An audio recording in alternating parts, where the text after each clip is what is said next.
Come closer, little ones, and mind the fire. The night is cold, but the tale is warm. The flame and I have wandered far, and we carry many tales, and tonight, the book opens on one of them.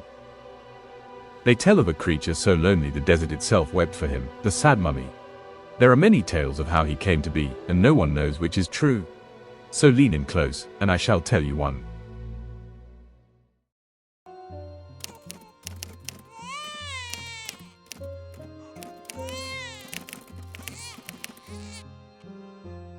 Back to when the great empire of the sands was young and bright.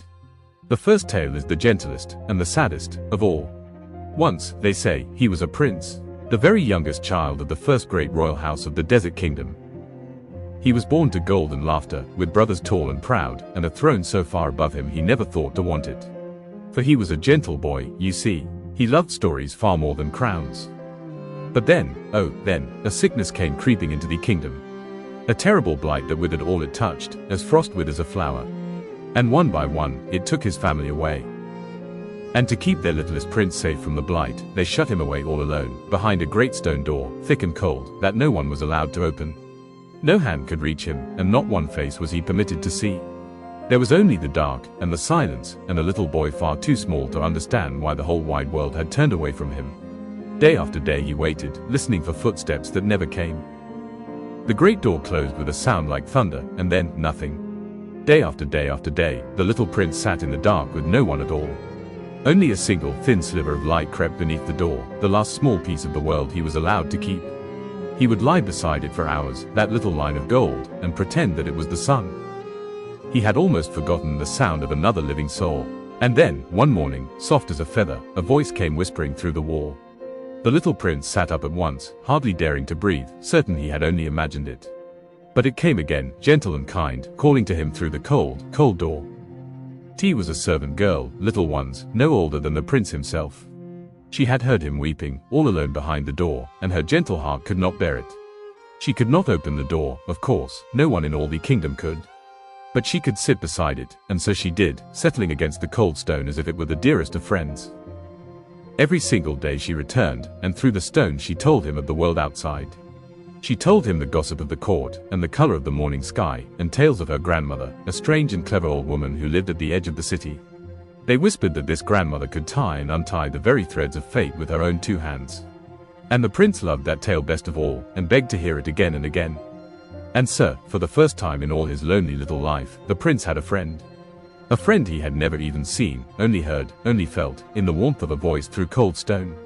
They would talk until the sliver of light faded each night, and laugh at nothing at all, the way that only true friends can. Two children, a door between them, and yet closer than either had ever been to anyone in the world. But the sickness outside did not rest. One gray morning, the girl came with news she could barely speak. The last of his brothers was gone, and all his family with him. The little boy behind the door was no longer the youngest, forgotten prince. He was emperor now, king of all the sands. And he was more alone than any child has ever been, crowned in the dark with no one left to love him. The girl could not bear it, to think of him in there, all crowned and grieving, without a single kind hand to hold. It broke her gentle heart clean in two. And so she did the one thing she had sworn, on everything she had, never ever to do.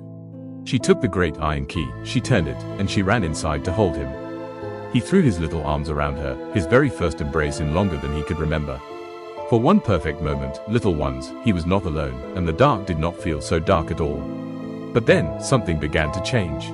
A cold crept into the air around them, pale as frost, and the warmth between them began, ever so softly, to fade. For a terrible sickness had slept inside the prince all along, the very blight that took his family, and at his touch, it passed to her. The dear friend who had saved him from his loneliness slipped away in his arms, fading like breath on a cold morning. He reached for her, but there was nothing left to hold. And the little emperor was alone once more, only now, he knew it was his own touch that had done it. In time, the grandmother came searching for her granddaughter, that clever old woman who wove the threads of fate. And when she found what had become of the girl, her grief turned dark, and terrible, and cold. She did not strike the boy down, oh no, little ones. Death, she knew, would have been a kindness, and kindness was the very last thing left in her broken heart. Instead, she gathered the threads of his fate into her two old hands, and she laid upon him a curse. He should never die, she said, and never grow old, and never, ever escape. He would live on, forever, frozen in that one dreadful moment, the moment the only friend he had ever known slipped away in his arms. And as she spoke the words, the bandages wound themselves about him, and the gentle little prince was lost. And so it was, little ones. The gentle boy who loved stories more than crowns became a small and weeping thing, bound in cloth and sorrow. The palace fell to ruin, the kingdom crumbled into dust, and still he remained, exactly as the curse had promised. Alone, and cold, and unable even to die. And that, little ones, is one tale of how the sad mummy came to be. Only one, for there are others, whispered by other fires, and no one can ever say which is true. Perhaps you will hear them, some other cold and quiet night, when the fire is lit again. But for now, the little wanderer walks on across the sands, still searching, after all these years, for the one small thing he lost behind that door.